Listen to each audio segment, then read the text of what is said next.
Well, welcome back, everybody, for another episode of Mondays with Mundy. And that's me, Jim Mundy, the historian for the Union League Legacy Foundation.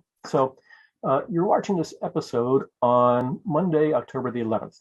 And 150 years ago, on what would have been Sunday, yesterday, October the 10th of 1871, was the assassination of Philadelphia's leading Black citizen, soldier, civil rights activist, you name it. And his name was Octavius V. Catto. He was Philadelphia's version of Frederick Douglass in many, many, many ways. And so in honor of that anniversary, if you will, and given the relationship that the League had with Catto, I thought we'd talk about Catto today. So let's just do that and let's get started now. All right.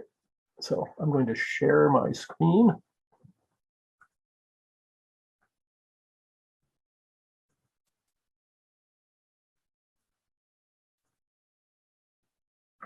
Okay. All right, we go from the beginning. All right, here we go. Got it to work. I'm sure you're surprised as I am. So, all right. So Philadelphia's Frederick Douglass, Octavius V. Catto, and the Union League. So Catto was born on February the 22nd of 1839 in Charleston, South Carolina, to a mixed family in more than one way. His mother came from an old mixed but free family of African Americans in Charleston. And his father, though, was an enslaved millwright who later purchased his slavery and, interestingly enough, became an ordained Presbyterian minister.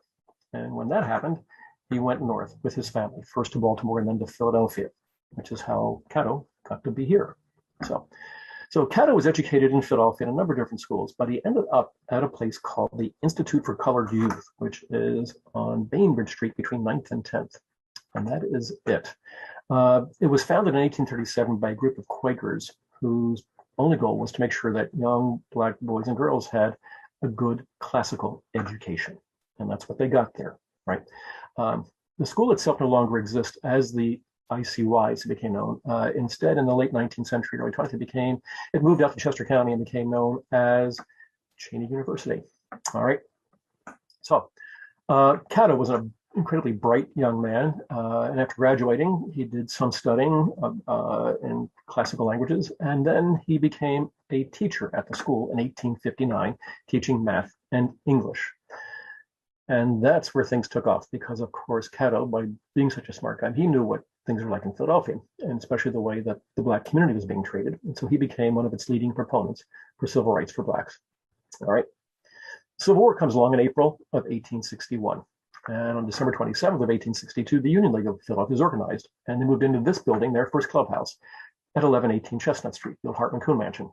Okay. All right. So 3 months later, on May 22nd of 1863, the War Department in Washington, D.C., which was headed by Edwin McMaster Stanton, the Secretary of War, apparently got the message from civil rights activists like Frederick Douglass and Octavius V. Catto, and they formed something called the Bureau of Colored Troops. So now they're going to recruit Black men to fight in the Union Army, something that both Douglass and Catto had been pushing for since the beginning of the war itself. On June the 8th, at the Union League building on Chestnut Street, there was a meeting of the city's leading Black citizens and League members. And the subject was how to promote the recruitment of Black soldiers for the Civil War. And the result was that a letter was written and then signed by 276 Philadelphians, 75% of whom, 206, were Union League members. And that letter went to Stanton in Washington, D.C. And a very quick reply received on June the 17th, this group of men was given a permission to raise 3 Black regiments. And this group of men would become known as the Supervisory Committee for the Enlistment of Colored Troops. Not all of them were members of it, though, of course, but made up predominantly of Union League members and, of course, with the aid of Octavius V. Catto and the Black citizens of Philadelphia. So, all right. And, of course, you can't raise troops without a place to train them. And so Camp William Penn was created by the Supervisory Committee, and it was located in what is today Cheltenham Township. So just go north of the city. So just go straight up Broad Street, go across Cheltenham Avenue, 3 blocks up on Sycamore, and that was where Camp William Penn was located. Okay, and the site, the space is still there today, and there's a historical marker there as well. So by the end of the war, 11 regiments of Black soldiers were raised, recruited, trained, and sent off to war from Camp William Penn. That's 11,000 soldiers, right? A substantial amount of men who fought in the war itself. Now, Catto, shortly after the Battle of Gettysburg, July 1st, 2nd, and 3rd of 1863, organized a company of Black soldiers, that's 100 men, and went out to Harrisburg to volunteer to fight for the Union Army during the Battle of Gettysburg itself. And unfortunately, the commander of the military district, General Darius Couch, would not permit them to do that, even though they had permission from the War Department to do it. Couch just wouldn't let them do it. And so regretfully, they came back to Philadelphia, which is probably a good thing because 3 days after the battle ended, on July the 6th of 1863, there was a mass meeting of Philadelphians held at National Hall, which was on the north side of Market between 12th and 13th. And this was sponsored by the Union League. And the message was, to arms, to arms. That is, Black men, pick up your arms and fight for the Army. Fight for your dignity, fight for your country, and fight for citizenship as well. Okay. Frederick Douglass was the main speaker on the stage. He was accompanied by William D. Kelly, a founding Union League member, Anna Dickinson, a young Quaker abolitionist. Who else was there? Benjamin Brewster, another Union League member who had actually invited Douglass to the event. And of course, Octavius V. Catto was on the stage and gave a speech as well. And as we know, as I just said, it worked very well because eventually 11,000 Black soldiers were raised to Camp William Penn to fight during the war itself. So that recruitment drive was incredibly successful, but it also, I think, cemented that relationship between Union League and Catto and Philadelphia's Black community during the Civil War itself. So, and by the way, if you haven't been into the Lincoln Memorial Room lately, I would encourage you to do so. And you may remember that when you walked in and looked over the mantle, there was a bronze memorial plaque that listed the 9 white regiments that were raised by the League's military committee. What has since been done is that a new plaque is there, and on it we have added the 11 Black regiments. So you have the 9 white and the 11 Black regiments on that plaque, and it looks fantastic. So go in the Lincoln Memorial and take a look at it, and you hope you get a chill down your spine because it really it has so much meaning to it. All right. So the Civil War ends in April of 1865, and one of the other big issues in the city at this point in time was the right of Blacks to ride streetcars. They were not allowed. They could have, let me see now, jump up. There we go. All right, that's what a typical Philadelphia streetcar looked like. They were horse-drawn from the early 1850s until the early 1890s before they became electrified. Blacks were only allowed to stand on the back platform, and this is obviously the front, but you get the idea. Right, they were not inside, and it didn't matter what the weather was, what time of the year it was. They were not allowed inside. And Catto had been pushing for this all during the war itself, as had the League. All right, the League was probably one of the leading, how do I put it, white institutions in the city in the 1860s who really took up the cause of civil rights for the city's Black citizens. Right, founding League member Morgan McMichael would actually be elected mayor, the first post-Civil War mayor in 1866. And in one of his platforms in his campaign was for the right, that he would support the right of Blacks to ride streetcars. But Philadelphia itself was fighting it tooth and nail. This was not, William Penn, City of Brotherly Love. And it would take an act of the Pennsylvania State Legislature in 1867 to force the issue around the entire state itself. But it did eventually happen. So, and Catto was incredibly involved in all of that. And actually, there was a meeting. Actually, what happened in early May of 1865, shortly after the war had ended, 4 Black women sat down on a streetcar, and the conductor, as you can imagine, unceremoniously escorted them off. And there was a big backlash in the city's Black community. And on May the 18th of 1865, there was a meeting at the League House to discuss how to deal with this whole issue. And Catto, who was there, read a list of 5 resolutions, as you can imagine, eloquently written and equally eloquently spoken. But unfortunately, as we've heard, they didn't have the desired effect until 1867. So, but again, the League, by inviting the Black leadership of Philadelphia into the League House, offering its support, is putting itself right in the corner of civil rights at this point in time. All right. So from 1867 to 1869, the 15th Amendment to the Constitution was proposed. right? Here we are. The right of citizens of the United States to vote shall not be denied or abridged by the United States or by any state on account of race, color, or previous condition of servitude. Funny how voting is still an issue today, isn't it? As it was way back then. So anyway, all right.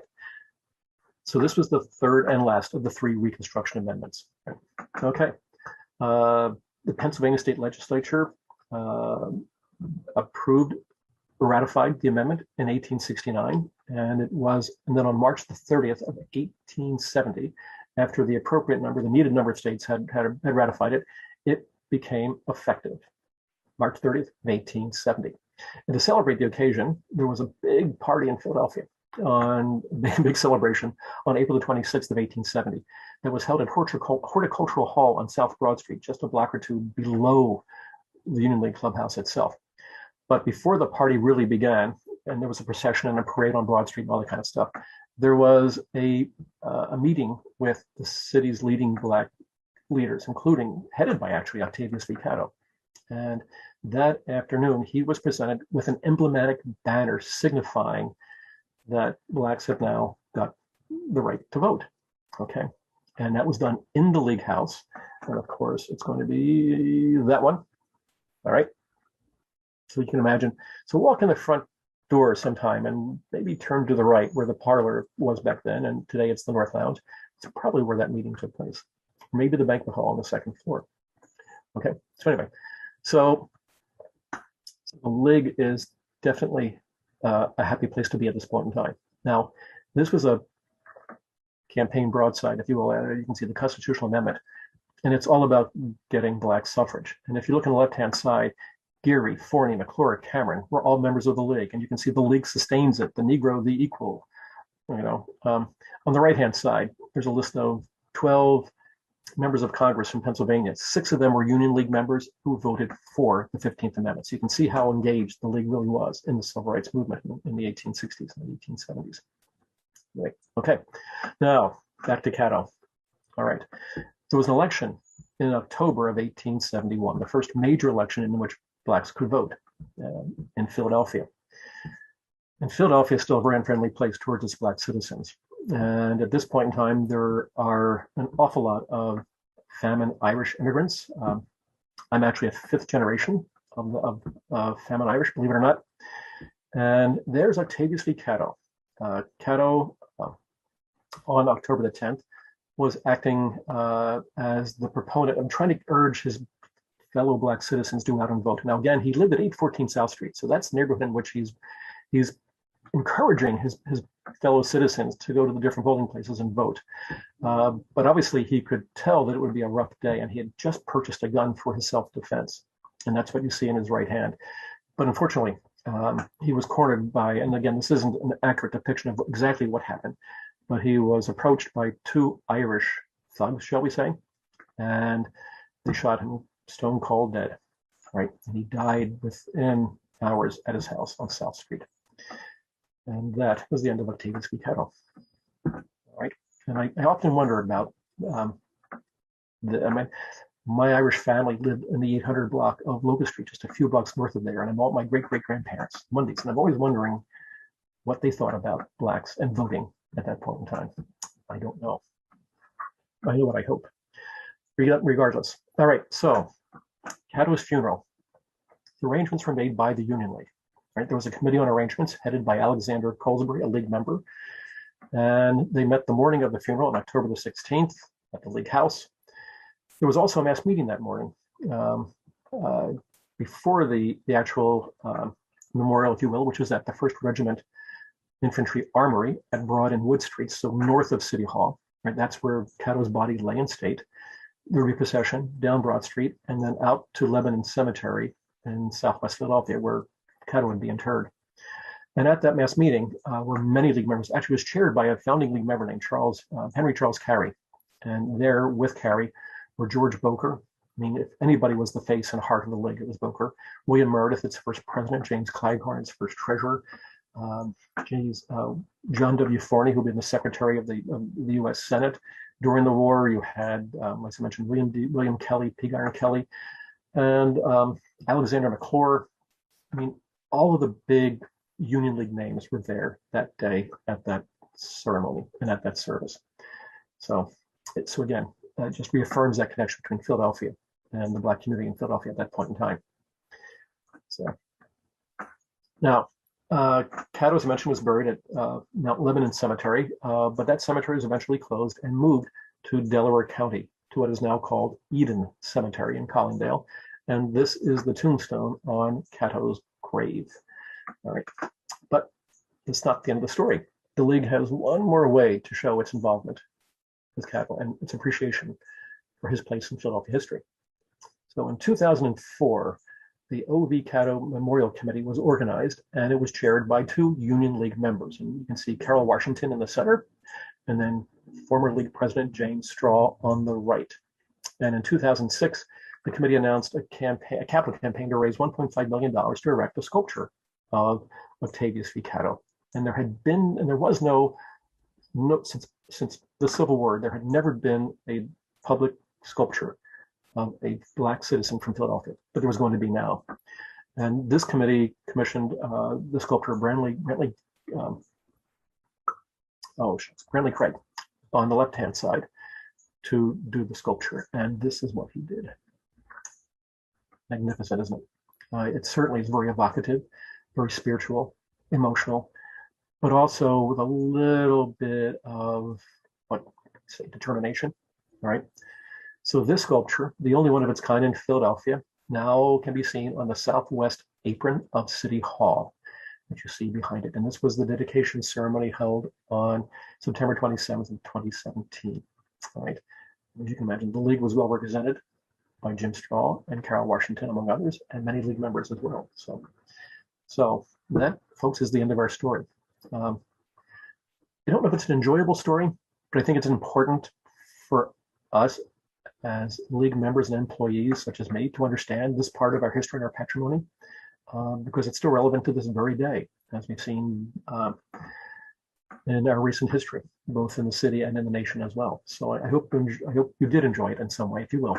So that's it. So stay tuned, folks. All right. Thanks for watching. We hope to see you again in the next episode. It'll be a video, I believe. Okay, so you won't have to stare at my face on the screen quite like this the next time around. All right. So thanks for watching. Stay safe, stay well, and goodbye.